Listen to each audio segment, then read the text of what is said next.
Chimanga qui fait un peu cavalier seul. Et là, il y a un nouveau de l'espace laissé à Sanoussi qui écarte côté gauche Verlinden. Alors lui, c'est vraiment le détonateur de la rencontre. On lui laisse toujours beaucoup d'espace. Verlinden qui rentre dans le grand rectangle, qui réussit son premier crochet, revient vers Sanoussi qui prend la frappe et c'est goal!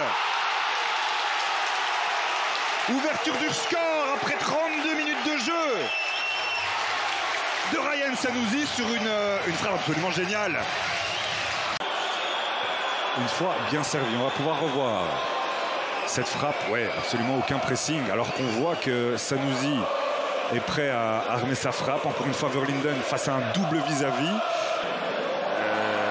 Le ballon arrive avec un peu de chance du côté de Miché. Avec Sanoussi, Verlinden entre les lignes, c'est encore une fois bien déplacé. Et le voici au ballon. S'il a senti l'appel d'Enzita sur le côté gauche, ça peut donner quelque chose d'Enzita. On attend 2 buts à 0 pour le Berscott qui plie la rencontre. Parce que Lommel, soirée pour lui ce soir. Encore une fois, le numéro 10 du Berscott qu'on laisse seul. Et quelle frappe d'Enzita pour venir doubler la marque.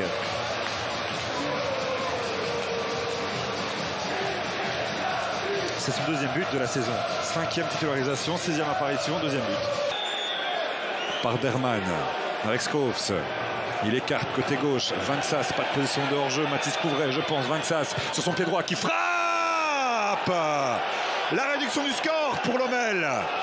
Il reste 10 minutes à jouer. Est-ce qu'il y avait une position de hors-jeu sur Vanxas? En tout cas, c'est ce que réclamait Hervé Mathis. On va pouvoir jeter un coup d'œil. Mais à 10 contre 11, Lommel revient dans le match. Et oui, je vous l'avais dit, il ne faut pas trop vite. Ouais, là, le placement d'Hervé Mathis, il est. Oui, je ne comprends même pas pourquoi il demande une position de hors-jeu. C'est lui qui l'annule. Et l'enchaînement de Vanxas, qui est l'homme fort de ce début de saison. Mais à chaque fois qu'on encaisse, ça coûte des points. Pratiquement l'entièreté des points d'ailleurs de l'équipe des Tigres qui se jette directement aux avant-postes avec Stallons. Un centre qui peut être exploité. Janssens qui cherche. Une frappe et un goal pour Guillaume de Schrijver. Un goal pour Guillaume de Schrijver après 55 secondes. Eh bien, quand je vous parlais d'efficacité qu'il fallait trouver, on en trouve déjà sur la première occasion du match. Quel début de rêve. Guillaume de Schrijver. Sous le maillot des Tigres, on revoit le centre de Stallens. Le deuxième ballon quand même exploité par Janssens qui la cherche de Schrijver qui a trouvé un petit peu d'espace entre plusieurs joueurs du Young Gang et ensuite ajuste. Le gardien malgré une forêt de jambes. Penders pas totalement heureux sur ce but là parce que Yellow Landscote pour la phase pardon, c'est de Schrijver pour la phase arrêtée, elle est très bien donnée. Penders, ça va dedans pour Daines qui se détache. Oh, il est déçu le gardien de Genk. Ce début de rencontre, Théo Quintero a marqué. On revoit le coup franc de... Oui, c'est Quintero qui est à la retombée. Hein. Du deuxième ballon, Skurmans qui force Penders à un arrêt. Enfin, un premier arrêt, mais ensuite c'est Quintero qui saute plus haut que tout le monde sur le deuxième ballon. Avec Nuotsi et Benyangba qui vont s'apprêter à monter. Kerrer. Janssens, centre, est repris et dans le goal. Et dans le goal, et c'est Alessio Stallens. Ou non, encore de Schrijver. C'est encore de Schrijver. C'est encore de Schrijver. 3-0.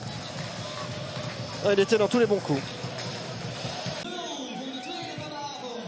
3-0. Et oui, j'ai allé beaucoup plus vite que Camille Van der Perre. Almaziani est dépassé. Et ce centre de Janssens trouve l'ancien Leroy. Plus prompt sur la balle. 3 buts à 0. Je pense que là... Kongolo.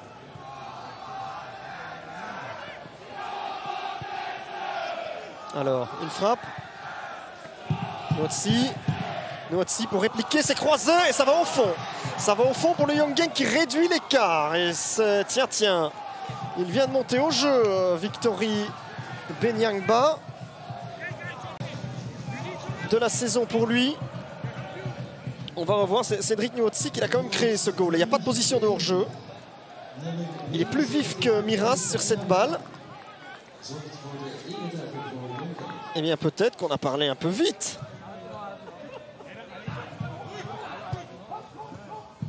Wotsi.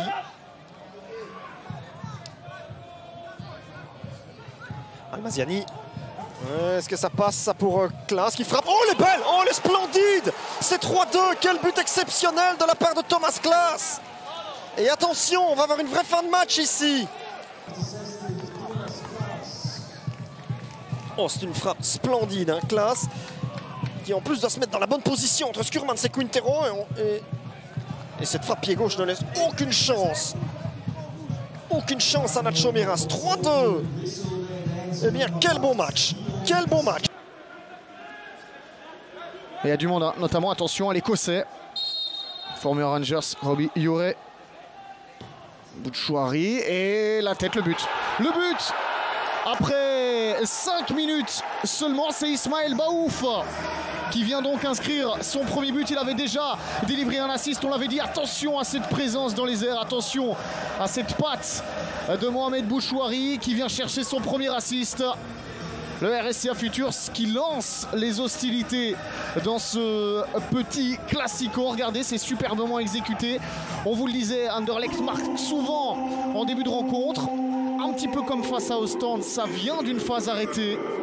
C'est travaillé, on le sent. Bouchouari qui vient délivrer un superbe ballon à Ismaël Baouf.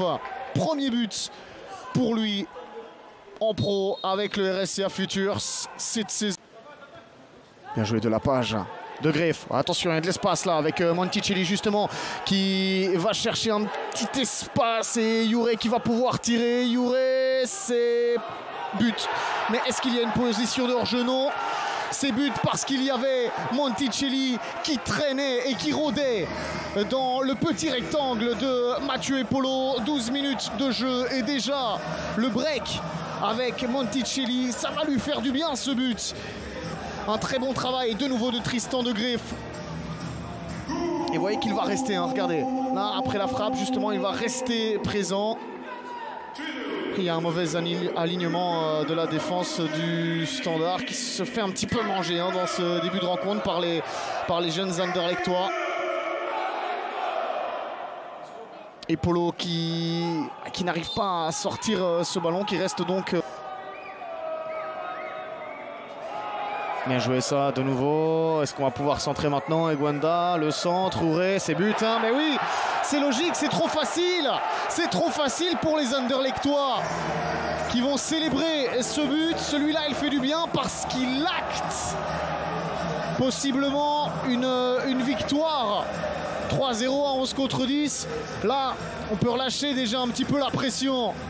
Juré qui vient marquer son deuxième but consécutif en 2 matchs avec l'assist d'Alonso Egwanda. C'est son premier assist de la saison et regardez comme c'est bien fait de nouveau, hein, le temps qu'il a pour ajuster.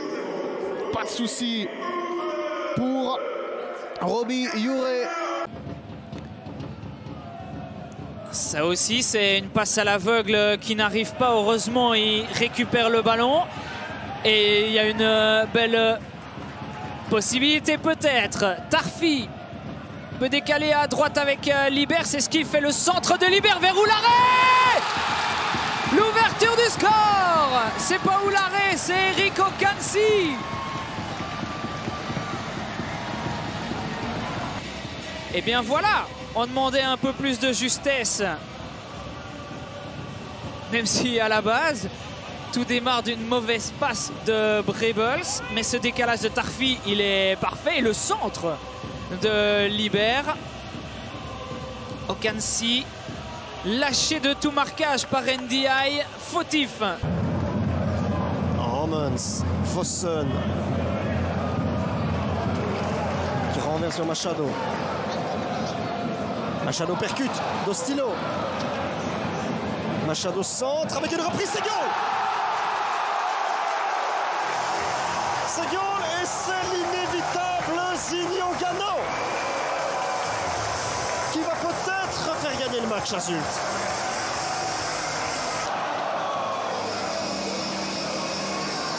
Parle. Oh, il surgit alors que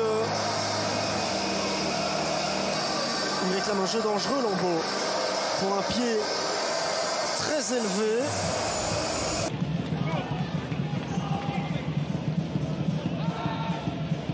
Mbarki dans ses œuvres. Et si c'était le moment pour marquer un but pour Dundar, voilà, avec Stefano Marzo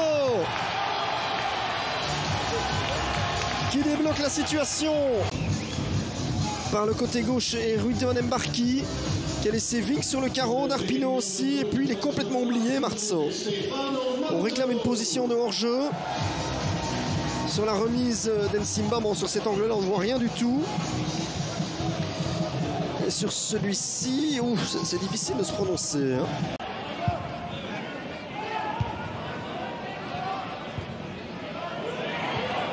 Henderson essaie d'allonger hors-jeu contre Berthe. Et on va rester bloqué si jamais... Oh, attention, qu'est-ce qu'il nous a fait, Lakis? Qu'est-ce qu'il nous a fait, Lakis? Il offre une égalisation improbable là au stand. Xavier His, qu'est-ce qui s'est passé?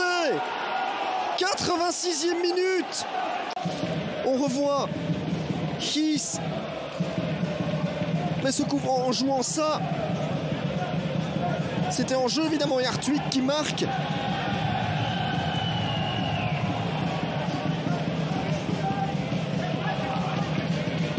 Ah oui, il s'est rendu compte trop tard en fait, Xavier His, que... va permettre de ramener de la sérénité dans ce club. Deuxième coup de coin. Avec cette fois-ci un ballon directement dans la boîte et le but. Eh bien voilà, avec Sheldon Bateau. Ah ça c'est un petit événement car c'est son premier but pour Beveren. Et le défenseur central qui montre la voie. Il était à la réception de ce coup de coin. Une quarantaine de matchs sans marquer. Et bien voilà qui est fait pour le capitaine à la réception de cette déviation de Filipovic, l'autre défenseur central. Un tempo qui ne cesse de baisser.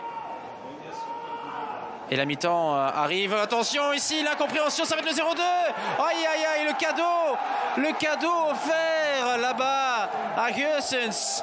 Ah oui là, erreur coupable de la défense qui n'emmène pas large cet après-midi. Est-ce qu'il y a eu un peu de déconcentration là?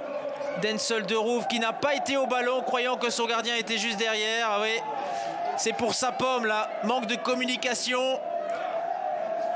La passe en soi d'Ordonez n'était pas mauvaise, mais c'est une incompréhension. Koya Lipou pour son troisième but, pourquoi pas, de la saison. Il s'élance et c'est dedans. 0-3. Et bien là, je crois que tout est dit malheureusement dans cette partie à l'heure de jeu. Et ce pénalty démoralisé là sur le banc brugeois.